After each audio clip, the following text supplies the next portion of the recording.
எல்லாருக்கும் வணக்கங்க. நம்ம இன்னைக்கு கேம்ஸ் ரூஃபிங்கோட இன்னைக்கு இந்த கேரளா மாடல் வீடியோ பதிவில் கன்னியாகுமரி மாவட்டம் நாகர்கோயிலில் போட்டு கொடுத்துருக்கிற கார் பார்க்கிங் ரூஃபிங் பற்றி பார்க்க போகிறோம். இந்த ரூஃபிங் பார்த்தீங்க அப்படின்னா சிங்கிள் லேயர், அதாவது ஓடு மாதிரி இருக்கிற ஷீட் மட்டும் போட்டு இந்த வேலையை வந்து முடிச்சு கொடுத்துருக்குறோம். இதோட சைஸ் பார்த்தீங்க அப்படின்னா 30x20. இதுக்கான காஸ்ட் ஆன செலவு எவ்வளோன்னு பார்த்தீங்கன்னா 4 லட்சம் ரூபாங்க. நீங்கள் இப்போ தான் நம்ம கேம்ஸ் ரூஃபிங் சேனலை புதுசாக பார்க்குறீங்க அப்படின்னா கீழே உள்ள ரெட் கலர் சப்ஸ்கிரைப் பட்டன் அழுத்தி சப்ஸ்கிரைப் பண்ணிக்கோங்க. நீங்கள் இந்த வீடியோவை ஃபேஸ்புக் அல்லது இன்ஸ்டாகிராமில் பார்த்துருந்தீங்க அப்படின்னா மேலே ஃபாலோ அப்படின்னு ஒரு ஆப்ஷன் இருக்கும். அந்த ஃபாலோ ஆப்ஷன் அழுத்தி ஃபாலோ பண்ணிக்கோங்க. இந்த வீடியோ பிடிச்சிருந்தா வீடியோக்கு ஒரு லைக் பண்ணுங்கள். நீங்கள் இந்த ரூஃபிங் சம்மந்தப்பட்ட ஃபோட்டோ அதை பார்க்கணும்னா கீழே டெஸ்கிரிப்ஷனில் ஃபோட்டோஸ்க்கான லிங்க் கொடுத்துருக்கோம். அந்த லிங்க் அழுத்தினீங்கன்னா இந்த ரூஃபிங் சம்மந்தப்பட்ட அனைத்து ஃபோட்டோவும் நீங்கள் அந்த லிங்க் மூலிமா பார்த்துக்க முடியுங்க. இது மாதிரியான கேரளா மாடல் ரூஃபிங் உங்களுக்கும் போடணும்னு நினச்சிங்கன்னா வீடியோவில் தெரிகிற என்னோட நம்பருக்கு நீங்கள் காண்டாக்ட் பண்ணுங்கள். மினிமம் 600 ஸ்கொயர் ஃபீட் இருந்தால் போதும். தமிழ்நாட்டில் நீங்கள் எங்கே இருந்தாலும் சரி, நாங்கள் வந்து இந்த மாதிரி அந்த ரூஃபிங்கை குவாலிட்டியாகவும் ஃபினிஷிங்காகவும் நல்ல முறையில் வேலை செஞ்சு தரேங்க. மேலும் நிறைய வீடியோஸ் இன்ஃபர்மேஷன் தெரிஞ்சுக்கணும் அப்படின்னு நினச்சிங்கன்னா என்னோட நம்பர், வாட்ஸ்அப் நம்பர் உங்களுக்கு தெரியுது இல்லையா வீடியோவில், அந்த நம்பருக்கு ஹாய்னு ஒரு மெசேஜ் பண்ணிங்கன்னா ஆட்டோமேட்டிக்காக ஒரு 4 லிங்க் வரும் அந்த வாட்ஸ்அப் மூலிமா. அந்த லிங்க் மூலிமா நீங்கள் ஃபர்தர் இன்ஃபர்மேஷன் எல்லாமே நீங்களால் பார்த்துக்க முடியுங்க. இந்த மாதிரியான ரூஃபிங் ஒர்க் அமைக்கும்போது கஸ்டமர் சைட்லேருந்து என்னென்ன வேலை செஞ்சு தரணும்னு சொல்கிறேன் பாருங்கள். சிவில் ஒர்க் பண்ணி கொடுக்கணும். சிவில் ஒர்க்னா குழி எடுத்து காங்கிரீட் போட்டு தரது, இல்லை மொட்டை மாடியில் நிறுத்தணும் அப்படின்னா கைப்பிடிச்ச ஒருத்தர் பிரேக் பண்ணிட்டு நிறுத்துவோம் இல்லையா, அப்போ வந்து காங்கிரீட் போட்டு தரது. ஸோ இந்த வேலை சிவில் ஒர்க்குங்க, அது நீங்கள் பண்ணி கொடுக்கணும். அடுத்தது பெயிண்ட் ஒர்க் பார்த்தீங்க அப்படின்னா பைப்ஸ் எல்லாம் ப்ரைமர் பண்ணி வெல்டு பண்ணுவோம். நீங்கள் எனாமல் பெயிண்ட் பண்ணிட்டு கூப்பிட்டீங்க அப்படின்னா, அதாவது 2வது ஸ்டெப்பாக வேலை நடக்கும். அப்போ நீங்கள் கால் பண்ணீங்க அப்படின்னா 2வது டைம் ஷீட்டை கொண்டு வந்து மாட்டி கொடுப்போம். ஸோ இந்த மாதிரி 2 ஸ்டெப்பாக அது வேலை நடக்கும். 2 ஒர்க்கு நீங்கள் பண்ணி கொடுக்கணும். அடுத்தது ஒர்க்கர்ஸ்க்கான அக்கமடேஷன், அதாவது தங்கும் வசதி. அடுத்தது பார்த்தீங்கன்னா உங்கள் வீட்டிலேருந்து கரண்ட் எடுத்துக்கிறோம். ஸோ கரண்ட் வசதி இருந்தால் தான் வேலை செய்ய முடியும். ஸோ அந்த ஒர்க், அந்த சப்போர்ட் மட்டும், அந்த 4 சப்போர்ட் நீங்கள் பண்ணி கொடுத்தீங்க அப்படின்னா இந்த மாதிரி ரூஃபிங் ஒர்க்கு உங்கள் வீட்டுக்கு நாங்கள் ஈஸியாக அமைச்சு கொடுத்துருவோம். அதாவது இப்போ நம்ம இங்கே போட்டிருக்கிற சைஸ் பார்த்தீங்க அப்படின்னா 30x20 600 ஸ்கொயர் ஃபீட்டு. நம்ம மினிமம் ரெக்குவயர்மெண்ட் உங்ககிட்ட கேட்டதும் 600 ஸ்கொயர் ஃபீட்டு தான் நாங்கள் வேலை செஞ்சு தரோம்னு சொல்லியிருந்தோம் இல்லையா. இப்போ இந்த 30x20க்கு ஏன் 4 lakhs ஆகுது அப்படிங்கிற டீட்டெயில் உங்களுக்கு சொல்கிறேன். 30x20 அப்படிங்கிறது 600 ஸ்கொயர் ஃபீட் கொண்டுட்டு வருது இல்லையா. நாங்கள் இந்த அளவு எடுத்துக்க மாட்டோம். நாங்கள் ரூஃபிங் போட்ட பின்னாடி ரூஃபிங் மேலே டேப்பராக போகுது இல்லையா அந்த ரூஃபிங், அதுக்கேற்ற மாதிரி ஹைட்டாக போட்டு அளப்போம். ஸோ அப்படி அளக்கிறப்ப 1000 ஸ்கொயர் ஃபீட் அல்லது 1100 ஸ்கொயர் ஃபீட் வரதுக்கான வாய்ப்பு இருக்குது. அது டிபெண்டிங் அப்பான் அந்த ரூஃபிங்கோட எந்தெந்த இடத்துல பண்ண போகிறோம் அப்படிங்கிறது ஒவ்வொரு ரூஃபிங்க்கு ஏற்ற மாதிரி மாறும். ஸோ அது வந்து ஃபிக்ஸடாக வராது அந்த வேல்யூ. ஒரு ஸ்கொயர் ஃபீட் ரேட்டு பார்த்தீங்க அப்படின்னா இன்றைக்கி வந்து 350, 375 அந்த மாதிரி 2 கேட்டகரியில் பண்ணுறோம்.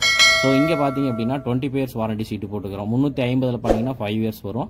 375 பண்ணீங்க அப்படின்னா 20 years வாரண்டி வரும். அந்த ரேட்டும் பார்த்தீங்க அப்படின்னா அந்த கம்பெனிலேயே வந்து இந்த ஜெர்மன் இம்போர்ட்டட் ஷீட் கம்பெனி இது. அப்படி இந்த கம்பெனிலேயே அந்த ரேட் வைஸ் வந்து அந்த ஷீட்டுக்கான டிஃப்ரென்ஸ் இருக்குது. ஸோ அதை அப்படியே நாங்கள் கஸ்டமர்கிட்ட கொடுத்துட்றோம். 350 பண்ணீங்க அப்படின்னா ஒரு 1000 ஸ்கொயர் ஃபீட் மேலே அளக்கும் போது வருதுன்னு வச்சுக்கோங்களேன். அப்போ 3.5 லட்ச ரூபா வரும். நீங்கள் 25 வருஷம் வாரண்டியில் எங்களுக்கு சீட்டு போட்டு கொடுங்க, இன்னும் 25 ரூபா சேர்ந்து போனாலும் பரவாயில்ல அப்படிங்கிறப்ப 1000 ஸ்கொயர் ஃபீட்டுக்கு 3,75,000 வருது. அப்போ அந்த சீட்டோட குவாலிட்டி கண்டிப்பாக மாறுது. ஸோ மெக்னீசியம் எந்த அளவுக்கு அதிகமாக இருக்குது, மெக்னீசியம் எந்த அளவுக்கு கம்மியாக இருக்குது அப்படிங்கிறது அதுக்கான டிஃப்ரெண்ட். ஏன்னா இது எல்லாமே பார்த்தீங்கன்னா A to Z magnesium sheet. Magnesium அப்படின்னா என்னன்னா இந்த சீட்டு வந்து துருப்பிடிக்காது மெக்னீசியம் இருக்கிறப்ப, அதுதான் அதோட வேலை. அலுமினியமும் இதில் அதிகமாக இருக்கனால சீட்டில் வந்து ஹீட் வராது, மேலேருந்து கீழே ஹீட் வராது. மேட் ஃபினிஷிங் பெயிண்ட் இருக்கிற ஷீட்டுங்க அது, அதனால் உங்களுக்கு வந்து கலர் போகாது. இது வந்து செல்ஃப் கிளீனிங், அதாவது தன்னைத்தானே சுத்தப்படுத்திக்கிற தன்மை வந்து இந்த ஷீட்டுக்கு இருக்குது. இப்போ பக்கத்தில் பார்த்தீங்கன்னா எவ்வளோ ரூஃபிங் போட்டிருக்காங்க இல்லையா. இப்போ அதில் ஒவ்வொன்றிலையும் நீங்கள் பார்க்க முடியும் டிஃப்ரெண்ட் எப்படி இருக்குதுன்ட்டு. அந்த ரூஃபிங் கார்னரில் இருக்கிறது பார்த்தீங்கன்னா டார்க்காக இருக்குது, இந்த மேலே மாடியில் இருக்கிறது பார்த்தீங்கன்னா கொஞ்சம் லைட்டாக இருக்குது இல்லையா.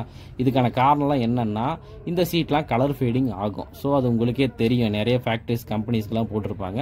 ஸோ அதெல்லாம் வந்து பார்த்தீங்கன்னா 5 years 10 yearsக்குள்ளே கலர் ஃபேடிங்காகவும் நிறைய பிரச்சனைகள் அந்த சீட்லேயும் வரும், துருப்பிடிக்கிற தன்மை எல்லாமே இருக்கும். இதில் அப்படி கிடையாது. நாங்கள் அப்சல்யூட்லி 20 years வாரண்டி கொடுத்துட்றோம். ஸோ அதனால் உங்களுக்கு எந்த ஒரு ப்ராப்ளமும் வராது. ஸ்ட்ரக்சர் வைஸ் பார்த்தீங்க அப்படின்னா எல்லாமே அப்போலோ பைப் யூஸ் பண்ணுறோம். ஹெவி வெயிட்டட் பைப்பு, நீங்கள் ஊஞ்சல் போட்டாலும் ஒன்றும் ஆகாது. ஃபியூச்சரில் ஓடு போடணும், ஃபால் சீலிங் போடனாலுமே அந்த வெயிட்டை கேரி பண்ணுற அளவுக்கு தான் நாங்கள் லேட்டிஸ் ட்ரஸ் செய்கிறோம். ஸோ அதனால் எங்கள் ஸ்ட்ரக்சர் நெவர் பக்லிங். ஸோ அந்த மாதிரி இருக்கும். அடுத்தது பார்த்தீங்கன்னா எல்லாமே ஃபுல் வெல்டிங் தான். அதனால் உங்களுக்கு வந்து எவ்வளோ விண்டு ஃபோர்ஸ் வந்தாலும் ஒன்றும் ஆகாது. மற்றவங்க யூஸ் பண்ணுற மாதிரி ஒரு 4, அதாவது 2 வகையான ஸ்க்ரூ யூஸ் பண்ணாமல் ஒரு 6 வகையான ஸ்க்ரூ யூஸ் பண்ணுறோம் ரூஃபிங்க்கு. எவ்வளோ ஸ்க்ரூ போட்டிருக்குன்னு இப்போ நீங்கள் இந்த க்ளோஸ்அப் போகும்போது பார்த்துக்கலாம். அவ்வளோ ஸ்க்ரூ வந்து பயன்படுத்தணும் அந்த ரூஃபிங்கில். அதனால தான் எங்களோட ரூஃபிங் வந்து பார்த்தீங்கன்னா எவ்வளோ காற்று அடித்தாலும் ஒன்றும் ஆகாது. நீட்டாக டக்கின் பண்ணுறதுக்கும் ஒரு வாய்ப்பாக இருக்குது. அடுத்தது பார்த்தீங்க அப்படின்னா வாட்டர் கட்டர்ஸ் இந்த டிசைன்ஸ் எல்லாமே வந்து குவாலிட்டியாக போட்டுறோம். அதுக்கப்புறமா இன்னொரு விஷயம் என்னன்னு பார்த்தீங்கன்னா, நீங்கள் எவ்வளோதான் ஒரு குவாலிட்டியான ரூஃபிங்கோ ரூஃபிங் ஷீட்டையோ பைப்பு என்ன நீங்கள் வாங்கினாலும் சரி, அதை கரெக்டாக போகிறதுக்கு ஆள் வேணுங்க. அந்த மாதிரி தகுதியான ஆட்கள் நம்மக்கிட்ட இருக்காங்க கேம்ஸ் ரூஃபிங்கில். உங்களுக்கு வந்து பார்த்தீங்க அப்படின்னா ஒவ்வொரு வேலை செய்யும்போதும் நீங்கள் டவுட் கேட்குறீங்க அப்படின்னா ஒவ்வொன்றையும் கிளாரிஃபை பண்ணி பொறுமையாக அந்த வேலையை செஞ்சு முடிச்சு கொடுப்பாங்க. நல்ல ஃப்ரெண்ட்லியாக இருப்பாங்க எங்களோட ஆட்கள். ஸோ நல்ல ஸ்கில்டு லேபர்ஸ் தொடர்ச்சியாக இந்த ரூஃபிங் ஒர்க்கே செய்யும்போது நல்ல ஒரு ட்ரைனடான ஒரு ஒர்க்கர்ஸ் வச்சுருக்கிறோம். அதனால் எங்களால் நீட்டாக அந்த வேலையை வந்து செஞ்சு முடிச்சு தர முடியும். இப்போ பார்த்த வகையில் இந்த வீடியோ பார்த்தீங்கல்ல, இதில் ஏதாவது ஒரு சின்ன குறை இருக்குதா பாருங்கள், அதுதான் எங்களோட வந்து வேலைப்பாடு. ஸோ அந்த மாதிரி நீட்டாக வேலை செஞ்சு தரோம் தமிழ்நாடு ஃபுல்லாக. எங்கே இருந்தாலும் சரி, தமிழ்நாட்டில் எங்கே இருந்தாலும் சரி, நாங்கள் இந்த மாதிரி ரூஃபிங் ஒர்க்கு உங்களுக்கு அமைச்சு தந்துடுவோம். காசு 10 ரூபா சேர்ந்து போனாலும் பரவாயில்ல, வேலை நீட்டாக இருக்குன்னு நினச்சிங்கன்னா கெய்ம்ஸ் ரூஃபிங் கான்டாக்ட் பண்ணுங்கள். நன்றி, வணக்கம்.